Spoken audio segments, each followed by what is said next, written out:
Hello, everybody. It's a lovely evening out, and I'm trying to practice being comfortable having people walk by as I'm vlogging. I guess the way I'm looking at it is if they walk past me, maybe they assume I'm on FaceTime or something. And yeah, I actually I have a major idea to present, but at the moment what I love is the idea that's presented in some of Brandon Ferris's videos, where if he's out in his car vlogging or he's out in public vlogging, he'll look over through his car window at anyone else who might notice what he's doing and see his goofery, and he'll just pretend it's nothing and make a joke. And it's hard to explain. I guess you'd have to go to his channel and watch his videos. I think he's probably my favorite YouTuber because of the way he creates his videos and uses his gifts, and I really admire him and his wife Maria Gloria because they did a lot to make something of themselves through that platform. I'd suggest you check them out. But on to the main topic. And let me just add a little color to my face. I love the blue skies today.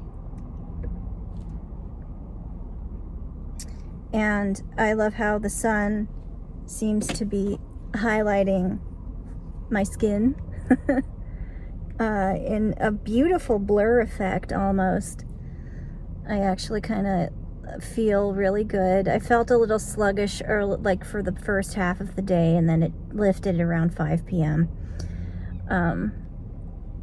But the main topic I have is I noticed that there's this challenge circulating around, and I even noticed variations of it, and it's called the 75 Hard Challenge. I'm sure you've already heard of it. And I am going to tag this video just out of curiosity to see who else discovers this and has their own take on it. But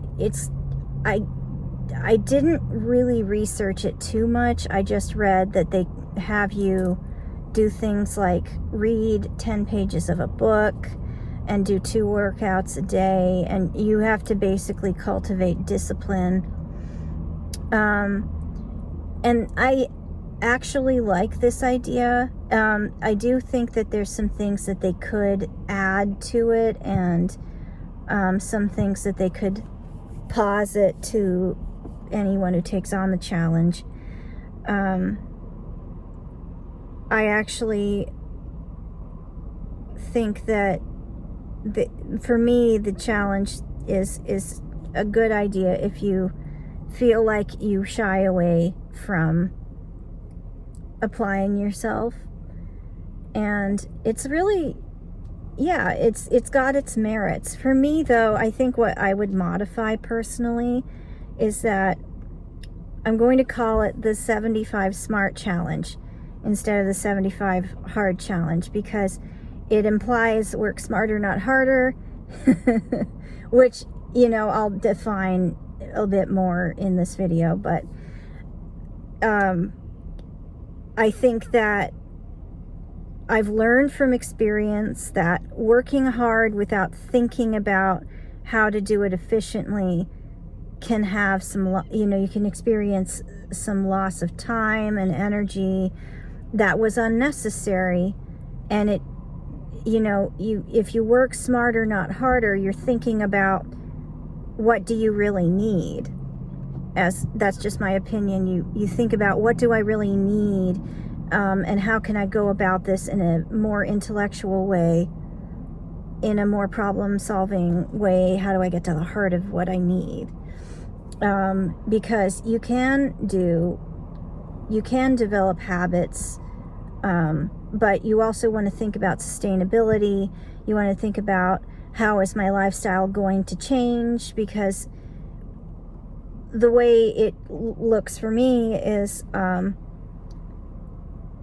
if you're trying to change something, yeah, it's a wonderful jumping off point to take on a challenge, to take on a new series of habits, and just see what comes from it. Of course, that's a wonderful way to approach that, but then it's also a good thing to think about, how can I make this sustainable? How can I alter my patterns for the long term and not just feel like I'm forcing myself to do it, and I think that one thing that has really helped me is prioritizing sleep, which sadly was not mentioned or covered at all in this challenge. To me, I think sleep is important to your personal growth and development, literally and mentally, emotionally. I actually think that it does a tremendous amount of work for you without you having to feel like you're running on empty. And so good sleep hygiene, which, I would highly recommend going to a doctor and asking for a sleep referral, and then getting a specialist to help you if that's an option. If not, in consulting with a doctor and then, combining that with your own personal research on what works for you is a good idea. And so that's a big one. And then brain exercises, because I actually think that when you practice things like meditation, puzzle solving, problem solving, approaching things from a very like a reasoning and creative perspective, you're actually engaging your critical thinking, and you end up making life easier overall because of the way you approach things. And the concept of ignorance is bliss can have merit to it, but as far as the way that intellectual people and people who expand their intellect approach things, it's been shown in a lot of studies that they are happier, they're more fulfilled, things go easier for them because they're smarter. They have hard work, they do the work, but they don't beat their head against. It's generally people who are successful are also people who are very happy. Those people engaged their reasoning and their creativity, and they just really expanded their intellect and did things that made them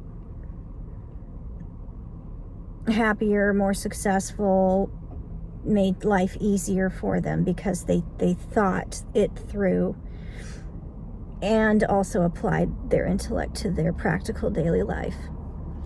And they did creative pursuits that kind of help expand that. And one thing I've noticed over time, because I'm at that age range where I was raised by older style conservative parents, and I'm also in the new, I'm also kind of connected to the newer generation, Gen Z, and even Gen Alpha is coming up. But I have a little brother who's in that age range. My best friend is in that age range, that Gen Z age range. And so I have a perspective on both styles, and I've noticed a comparison and a lot of positive things in both sides. And the one big positive thing that I did notice about the older generation, that I was raised in by my parents, is that they would just educate themselves for the sake of the education and the expansion. They would read classical literature. They would study ancient texts, or they would listen to classical music, or they would listen to anything, or they would do anything and take classes just because they did, just because they could. And actually, education sadly has to be paid for now, but my parents were raised in a generation where it was free, I think, up until maybe the 70s. I could be wrong. And I noticed that my friends and the people I know that are in the Gen Z age range sadly don't have access to as much of that info, but they can look it up on the internet, but there's no one pointing them in that direction or telling them where to go and look for this stuff. And I noticed when I was a kid, I would engage more with these natural gifts and abilities that I had. Like I knew how to play music by ear instinctively when I was a 5-year-old, and I could draw an anatomically accurate portraits, and I would also freehand copy images from DC comic books, which were at the time a really good way to study anatomy. And because first, I always admired how anatomically accurate the images were in old comic books. As far as the fantasy of the way they looked, not as much, but the biomechanics and the human form. It was a fascinating topic for me, and I loved studying art, and I just noticed that I was happier and I felt a little more alive and vibrant, and my athleticism even improved because I was focusing on developing my mind, and I just think that makes for a road to an easier life, and I always had my parents tell me that, and I never fully understood it until about now. And so maybe it would be a cool thing if there was a place that was highly publicized where people of my age range and younger could go outside of college just for enrichment, a website or seeking out local places where you can just take class on anything you're interested in for free.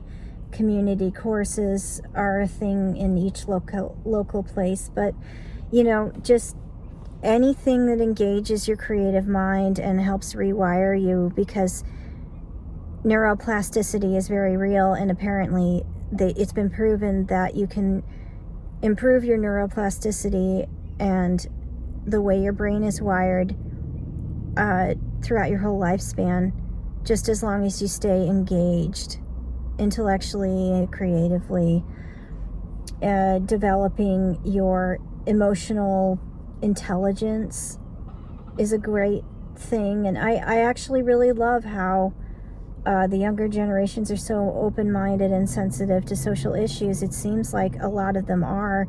And then there's a side of them that I feel like still needs to be explored and developed upon. And I think that coming back to the idea of a challenge for me is that if you have a 75smart challenge, for me that would be doing brain exercises. And I wish I could specify more, but this is a fresh idea and I have to formulate it and maybe write out some notes. But you do brain exercises, and then you choose one activity that's good for your brain, or just makes you feel happy, because whatever creative thing that might be, whether it's a new or an old art form or a completely brand new thing that you invented, just whatever expands your mind and gets you to help you to know yourself better and be a better person.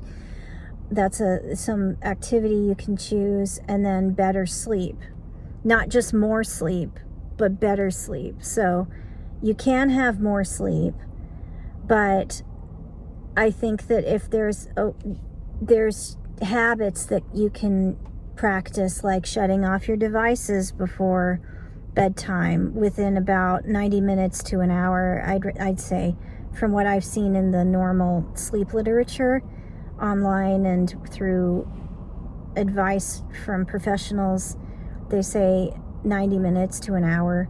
Shut off your devices, meditate before bed to kind of help get yourself in the right mindset. darkening your room, and if that's not possible, getting some curtains and just creating a peaceful environment where you can really tune out. And then the troublesome part that I've experienced with sleep is I have a hard time detaching from the day. That's not a bad thing. It doesn't mean I feel bad. I just feel like it's hard for me to end the day sometimes, and I'm tempted to keep going into the wee hours of the morning, which is fine if you're a night owl, but like, it's nice to have that release and that relief. And I know that for many of us, that might have been easier when we were younger, because you were just a kid and you had pure consciousness.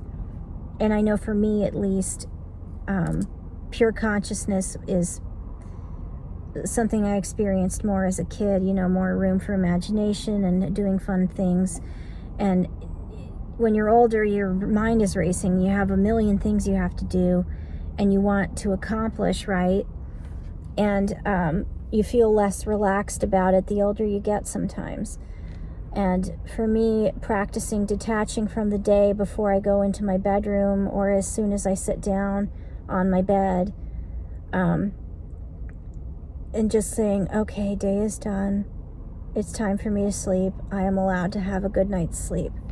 That's something you can practice every day until you get the feeling right, and then you know how to just let go of the day and lie down.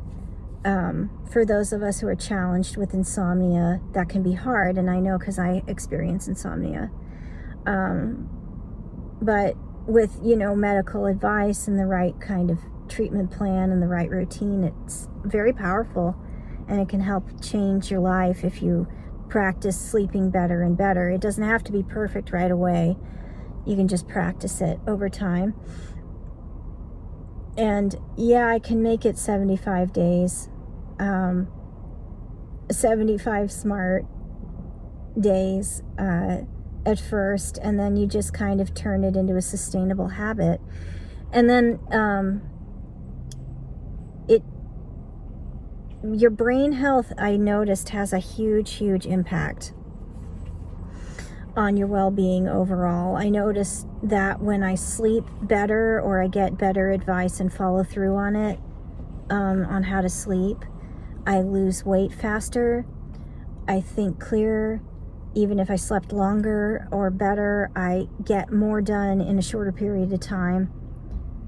I'm not missing out on anything. My relationships even improve because I'm more present.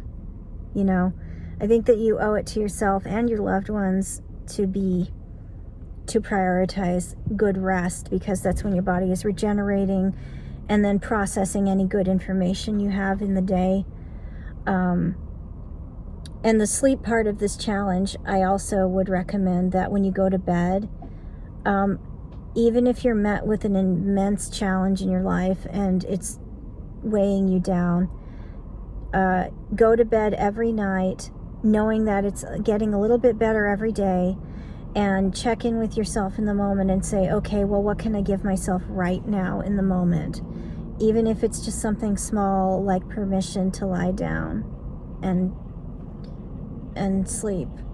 Even if it's something small, like saying, oh, I did that one good thing today, or I did something for myself today. Good job. You just give yourself praise and credit, and practice going to sleep in a good state of mind. Give yourself permission to feel good, even if things are hard.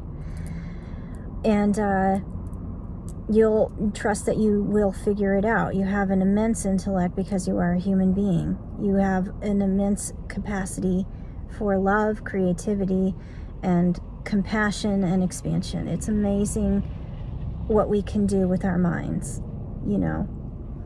And yeah, it's that's the other, I would call that the best thing to do. And then if you want to add on things like exercise and any other challenges, just do that. But I think that it's kind of insane to see what happens when you actually prioritize things from a sustainable, self-care, compassionate perspective. So if you feel like making a comment or positing further ideas on this topic, please feel free to leave them. And yeah, be good to yourselves. Challenge yourself and be good to yourself. That's, I guess, the idea behind me creating my own version of this challenge.